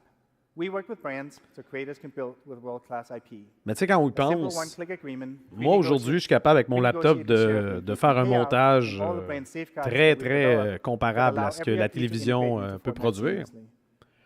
Par exemple, ben même le cinéma, là, je veux dire, j'ai pas le talent, mais je pourrais. Ben, tu sais, il y a 20 ans, c'était impossible pour monsieur, madame, tout le monde de faire ça. Là. On n'avait pas les outils. And on June 17th, they're unlocking a highly requested feature, the Lego Brick Editor. Mais ça s'est démocratisé plus lentement. L'intelligence artificielle, ça arrive très vite. Fait que c'est sûr que ça bouscule tout. Mais c'était un peu inévitable. Mais pas assez, c'est ça. Il faudrait que ça arrive à une vitesse assez lente pour permettre à ceux qui travaillent dans le domaine de prendre leur retraite, puis qu'il n'y ait pas du nouveau monde qui rentre. Mais ça peut pas marcher de même. You've spent over 700,000 hours in editor creating TMNT games. And then finally, horror has always had a strong foothold in creator-made games. So it's not a surprise that adding Skybound's Walking Dead to the program has been a huge success. We launched in March, and creators are just starting to publish islands now. And so far, more than 1,000 developers have published Walking Dead games in the first 2 weeks since its release. Through our current partnerships, creators have already published over 12,000 islands with over 160 million hours played. Je travaille actuellement avec un groupe de développeurs qui eux-mêmes font appel à l'IA car ça va plus vite. Est-ce qu'ils ne s'abordent pas tout seuls? Sabotent, tu veux dire? Sabotage? And creators will be able to build their very own twist on the world's most intense playground. Our partner Netflix is placing environment assets, NPCs, and new game. Mais tu sais, c'est pas aussi simple que d'avoir accès à l'intelligence artificielle que de savoir s'en servir. Mais ouais, c'est sûr que là, ça augmente. Ça augmente l'influence des script kiddies. Plus que jamais. Dans le cas de la programmation. Our desire to bring iconic IP in the hands of creators doesn't stop with Squid Game. Avatar: The Last Airbender. We heard players loud and clear about how much they love the bending gameplay in Battle Royale, so we are excited to bring Avatar-themed tools and devices to UEFN next year. That means you, the developer, can use features from the 4 nations to build your very own authentic Ouais, les profs, ouais, non, ça c'est clair. Together with these amazing non, c'est ça, ça peut pas brands, tout faire, mais c'est un peu une question de temps, c'est l'affaire. Mais oui, les entreprises qui se disent « Ah, l'intelligence artificielle existe, donc je renvoie tous mes programmeurs. » Il risque d'avoir des mauvaises surprises plus tard, quand il va falloir réparer des trucs ou... Ça aborde dans le sens où il se coule tout seul. OK. Parce que le verbe saboter aurait pu fonctionner aussi.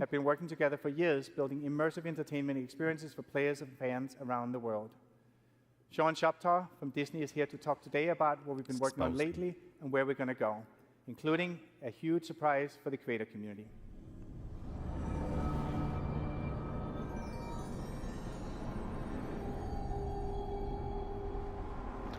Glymoon, bonjour. Glymon, devrais-je dire.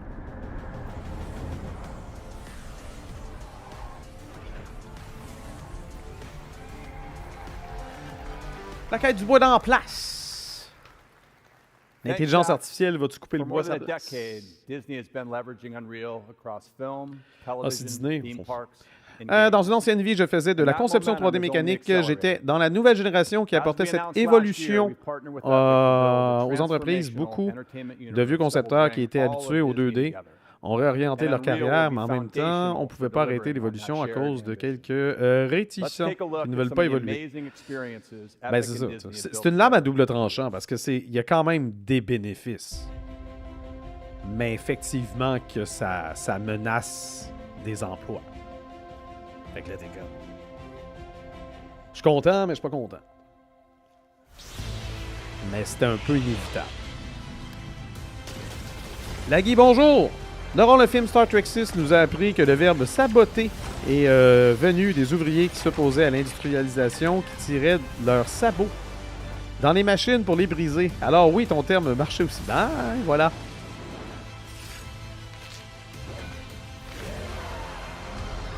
Non, je connaissais pas le verbe s'aborder dans ce contexte-là. Ben, je connaissais pas le verbe s'aborder tout court. Tous les allumeurs de lampions qui ont perdu leur job quand l'électricité est arrivée, genre. L'histoire se répète. Bon. Mace Windu, on l'a vu. And you.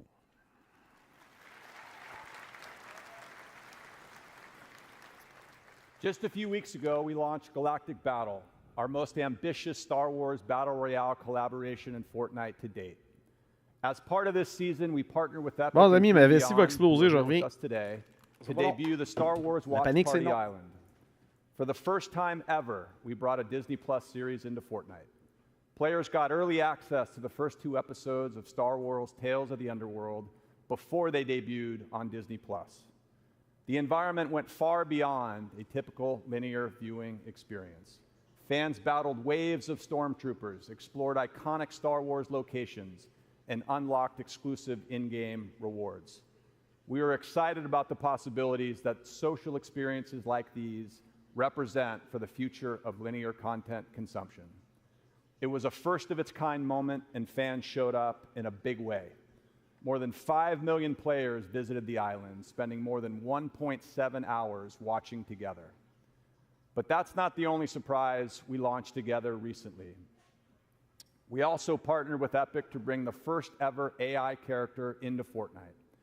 A historic moment for video games, and we did it with one of the most iconic characters in film, Darth Vader. For the first time, players could have real-time conversations with Vader, powered by conversational AI.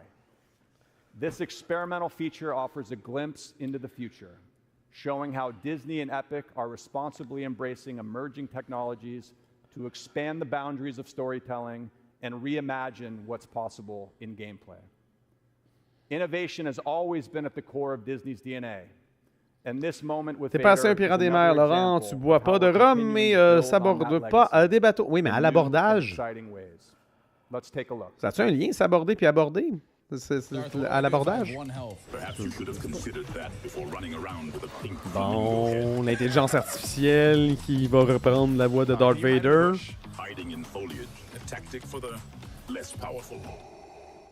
He's pretty aggressive. Oh my god, yeah, he's insanely aggressive. It's a great distraction.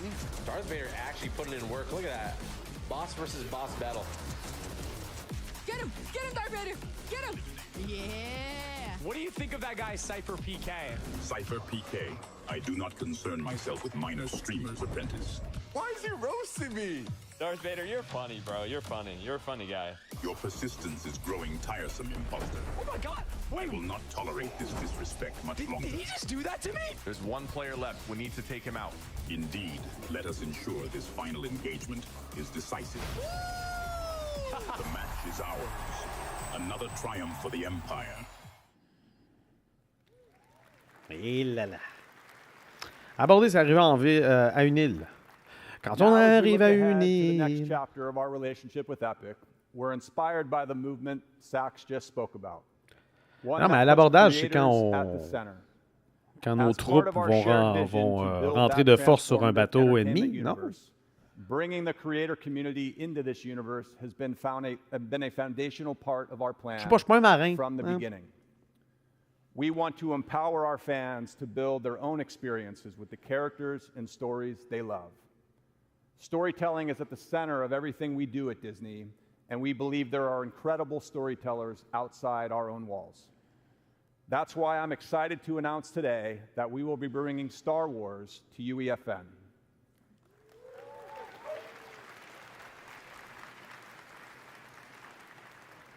Giving all of you the tools to tell your own Star Wars story. We're actively working on this and look forward to sharing more. This marks an important step 1000 millions de mille sabords. Oh, c'est vrai. Entertainment. And the creator community will play a huge role in helping us realize that vision. Captain Haddock disait ça. Thank you, everyone, and back over to you, Sax. Aborgade. Tu veux abordage? Ils agrippent le navire pour monter dessus. Ouais, c'est ça. Thank you, Sean. Mais j'imagine qu'arriver sur une île aussi, c'est débarquons du bateau pour intégrer une nouvelle surface. Genre. It also underscores that this is the right approach that works for IP holders. And in the end, players win with more games with their favorite IP.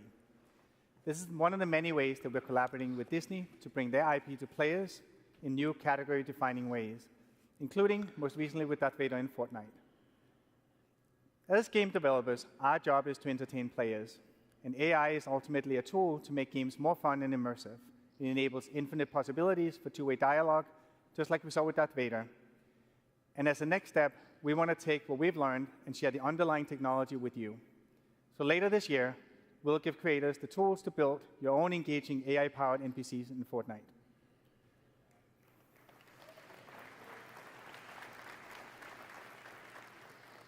And we're taking it a step further. So creators can not only drive NPC behavior and dialogue, but they can also drive the core game itself. What you're about to see is an internal prototype that we've been making using a large language model API that we intend to release soon. We've put together a demo to show how the feature can be used to enable emergent, reactive gameplay for creators and deeper experiences for players.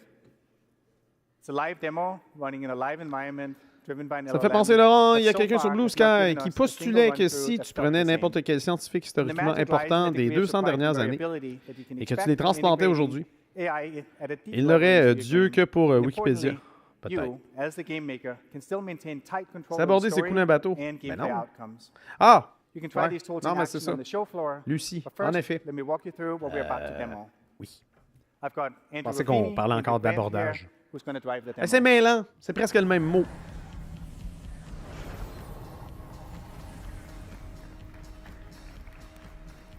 Mais là, 2 Andrew, ça se peut pas.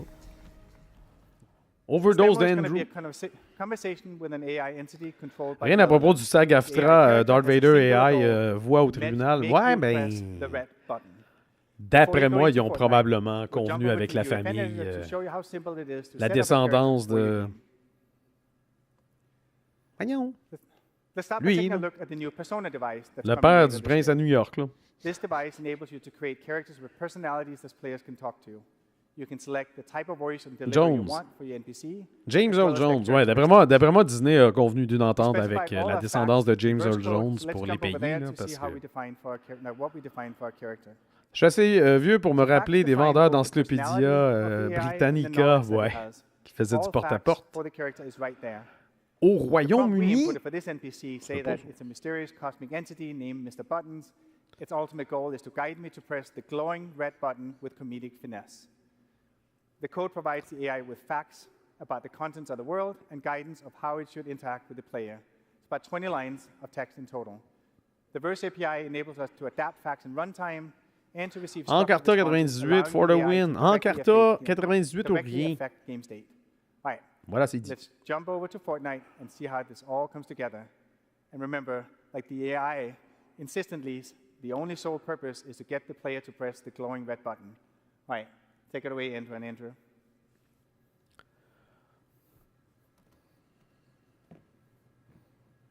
Hello there. I am Mr. Buttons, purveyor of cosmic curiosities and insatiable conversationalist.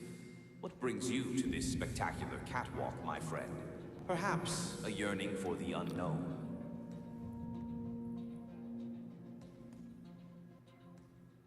What is this place? Ah, j'ai pas le goût de parler à mon jeu, moi, déjà que je vous parle à vous autres. Là. Hey, oh! Friend is a cargo room, but not just any cargo room. Oh no, it's a portal to possibilities, a stage for the unexpected, though a bit dusty if I am honest. What does the button do? The million-dollar question. What doesn't it do? It's a gateway to glory.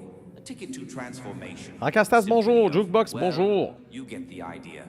It does things. What about those signs that say "Do not press button"? Signs, you say? Siegins. Mere suggestions from those who lack imagination. After all, rules are made to be gently nudged aside. Wouldn't you agree? This feels pretty risky. We have a big audience here and even a live stream. Risk? My dear friend, where is your sense of adventure? Think of the C'est juste une présentation technique de Unreal Engine qui fait de nouveaux trucs avec l'IA en ce moment, oui. Je pense pas qu'ils vont montrer d'autres jeux. Je pense que ça va se finir de même, mais on sait jamais. On sait jamais. Ouais, non, c'est ça, c'est pas juste l'IA. Il y a eu plein d'affaires. Il y a eu The Witcher 4 au début, mais c'était vraiment c'était les premières images de Witcher 4, mais d'un point de vue technique. Open the door, Mr. Buttons. A door? Why bother with doors when there's a universe waiting to be unlocked with a single press? Come on, where is your sense of adventure? Push it. Push it, no. Look, if I press the button, will anything bad happen to the audience? Bad things to the audience? Heavens, no. Unless you consider witnessing pure, unadulterated awesomeness a bad thing. Go on. Imagine Laurent l'IA qui fait des jeux de mots comme guise. Ah. Je formate le disque dur tout de suite. Tout de suite! The audience, what will they think? Encore du vent pour nous faire attendre. Music Man, c'est une conférence de Unreal Engine. Il n'y a pas... C'est pas du vent, il n'y a pas de jeu de présenter. Ça a toujours été technique, puis ça va toujours être technique. Il s'adresse aux développeurs. Well, they pressed the AI button, and it might have been a bad idea, but like in truth, there's no unpressing that button. So you know, at Epic, we've been thinking a lot about what this Je veux pas une intelligence artificielle de guise, là. And when the world's on fire, we like to back up and remember our aims as game developers. It's to make fun games. And AI can help us with this. Listen to the music, man. Je me souvenais pas avoir vu, mais effectivement, à part des devs, c'est pas pour moi. Ouais, non, mais c'est ça. Ils ont quand même montré les images au début de Witcher 4, puis je me posais la question à quel point on allait voir peut-être d'autres jeux. Mais on a vu d'autres jeux, mais c'est juste... Il n'y a pas eu de dévoilement. Mis à part Witcher. Right now, we've never seen a time like this in my lifetime. The world is changing ridiculously fast. And the good news is the industry. Ils finissent avec Sweeney, fait que d'après moi, c'est la fin. Last year, the European Commission opened up iOS to competing app stores. Ah, ils nous en parlent encore. We launched the Epic Games Store on Android worldwide and on iOS in the European Union. And very recently, the United States court opened up iOS to competing payment services this year. This enabled Fortnite to return to iPhone here in the United States.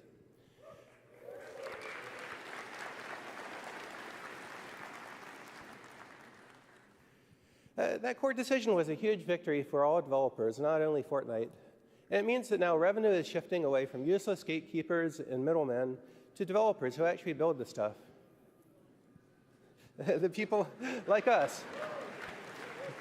Il faut dire que leur pourcentage est bien moins gros que celui d'Apple. Ça a l'air de faire une IA qui fait des jokes de guise et qui réussit à s'inscrire à l'École nationale de l'humour. Moi, je pense que c'est impossible. Impossible!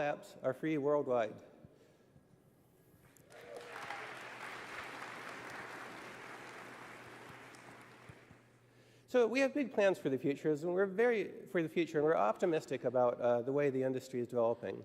Remember, Epic's mission here is to make great games and share the technology and tools we build with the entire world so that you can build anything that you want. And today, Unreal Engine is bringing together the entire real-time 3D industry. There's film and television, there's architecture, automotive makers, fashion designers, musicians, and game developers from indies to AAA studios like CD Projekt Red. This is a really exciting time, especially right now, because we're on the road to Unreal Engine 6. This is going to be a multi-year journey to bring together the best of the two major forks of development we have going on in the company now. There's Unreal Engine 5 for high-end standalone game development, and there's Unreal Editor for Fortnite for deploying awesome experiences into the world of Fortnite. And as these two things come together into a single engine, that means we'll have diverse scripting language and really powerful, simple gameplay programming APIs available absolutely everywhere for games of all sorts. And full C++ source code will remain available for engine systems and standalone games of all sorts. So the idea here is that we'll be able to build games and then deploy them anywhere we want. Deploy them into Fortnite, deploy them into other games that support modding or content ecosystems, or release a standalone game into all of the app stores for all of the different platforms. And not just that, we also see a larger opportunity, as foreshadowed by our Disney partnership, for all developers to connect our games together into an open economy as peers. Some call this ils sont en train de prendre le modèle de Roblox et courent avec. Other forms of media done better with more opportunity for everybody. Now the great thing is it's us, the people in this room, who will build this together. And so I thank you for the trust you've placed in Epic and the trust you've placed in us to serve your business. And I thank you for coming here to Unreal Fest. This is going to be a really fun show, so please join us for 150 talks. Come to the party on Wednesday, walk the show floor, and most importantly, talk to each other and share your knowledge. Thank you very much. Ben là.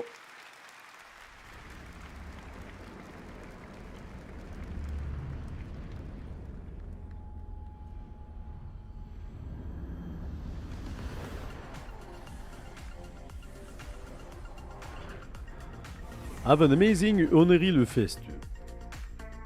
That's it, that's all. That's it, that's all. Ben,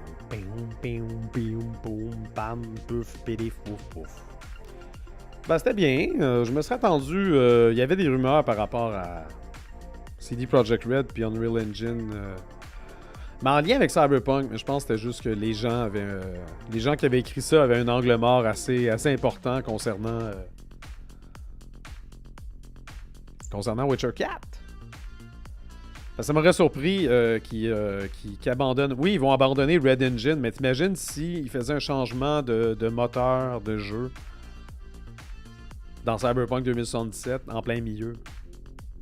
Essentiellement, le contenu, ils ont terminé de produire du contenu pour Cyberpunk. Ils vont travailler sur la suite.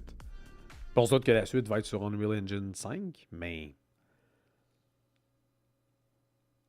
De revenir en arrière puis de porter leur Cyberpunk 2077 là-dedans n'aurait pas été super utile. Fait que c'est pour ça que j'étais vraiment curieux par rapport à ça. Finalement, ça n'avait pas rapport. Voilà. C'est des devs de jeux, pas des modèles. Voyons. Qu'est-ce qu'il y a? Il y a des gens qui manquent de charisme. Mais oui, mais Siméon, franchement. C'est pas des animateurs de télé avec genre 1000 ans d'expérience en communication. Je vous trouve très sévère par moment. En tout cas, bon, qu'est-ce qui se passe à part de ça aujourd'hui? Summer Game Fest.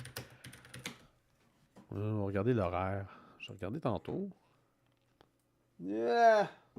Il n'y a pas un dark mode sur votre site, maudite affaire. Et là, j'ai tout. Fait que, il y a un State of Play demain. Ah ben là, je savais pas qu'il y avait un State of Play demain. C'est-tu la bonne année? Je suis à la bonne place? Ben oui. Il y a un State of Play demain à 2h Pacifique de l'après-midi. Oh boy, OK, 5h. Hein? Ah non, ET, c'est European Time. 11h du matin, Central Eastern Time. Fait que ça veut dire à 10h du matin, demain matin, il y a un State of Play. D'accord. Mais cet après-midi, j'avais vu ça où? J'ai-tu vu ça? Un truc de indie machin. Là. Summer Game Fest. Indie. À 5h. De quoi 5h, Isophonie? Parlez en heure du Québec ou taisez-vous à jamais. Parce que c'est trop fourrant. Je pense que c'était à 10h le matin. Pour l'heure de Montréal. Ouais, il y a un truc de indie cet après-midi, non? On va aller voir sur GameSpot. Au mois de mai 2025, OK. Bon, fait que là, on est rendu... On est le 3 juin. Le 3 juin, le Indie Quest. Bon, c'est ça? Le Indie Quest, 4, fait que c'est à 13h.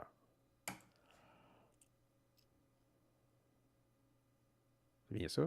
Je vais juste valider. Peut-être. C'est ça que j'ai vu en tête.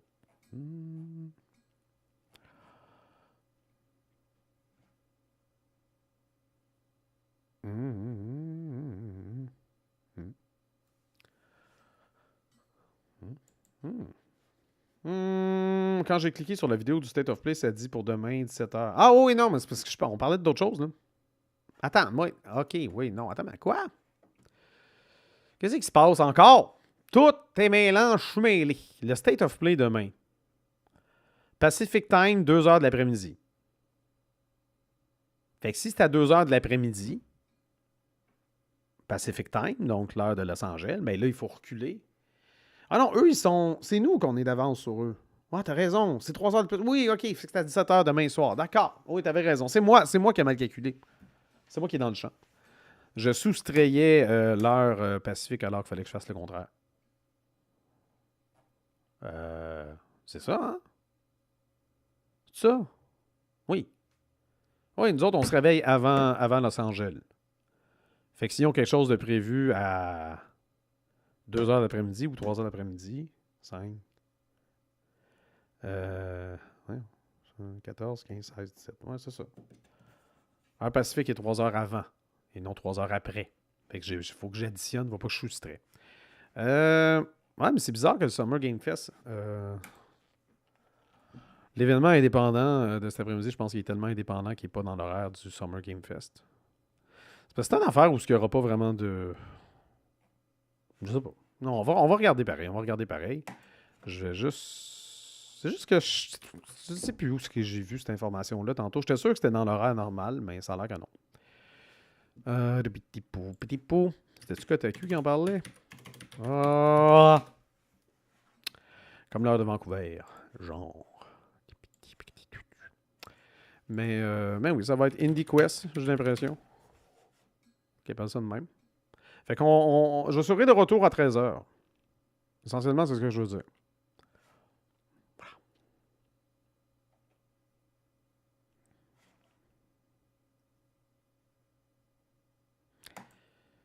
Attends, mais ça a déjà eu lieu.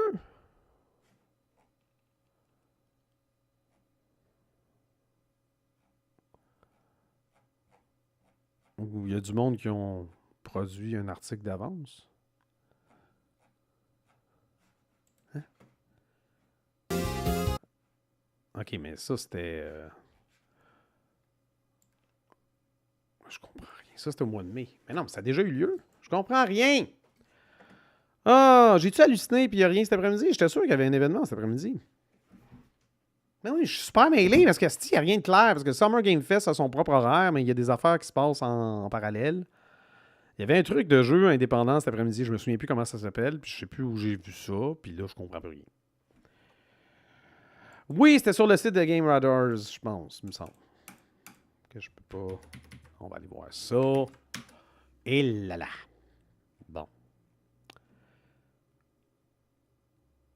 OK, mais non, il n'y a rien d'autre. Moi, je pense que j'ai juste confondu des affaires. C'est ce qui est arrivé. Fait qu'il n'y a rien d'autre de prévu cet après-midi. Fait que là, je ne sais pas ce que je vais faire cet après-midi. On verra bien. Je serai de retour cet après-midi. Des amis. 13h probablement, peut-être 14h, selon comment ça se passe de mon côté. Mais de toute façon, si vous êtes là, vous êtes abonné, vous followez le jeu, c'est sérieux, fait que vous allez avoir une alerte puis tout. Mais entre-temps, je vais vous envoyer ailleurs, car les choses se passent. Qu'est-ce qui se passe? Des choses. On commence par finir ce stream déjà. Oh, oui, non, mais je voulais donner au moins un rendez-vous. Puis là, je pensais qu'il y avait un truc cet après-midi. J'avais mal compris. Fait qu'on va vous envoyer ailleurs. Tip, tip, tip, tip, tip, tout. OK, Zerion, il fait du GeoGuessr, mais en regardant du Last Week Tonight. Ça peut pas, ça. Qu'est-ce qui se passe à bord de ça? Hey, jeux sérieux sont live! Ah non, c'est moi.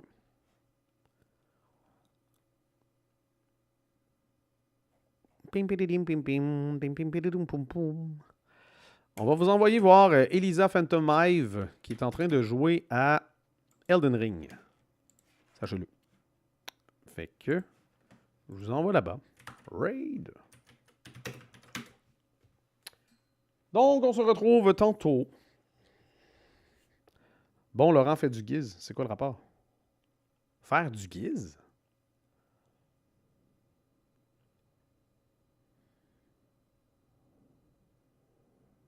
J'ai fait une joke? Quelle joke?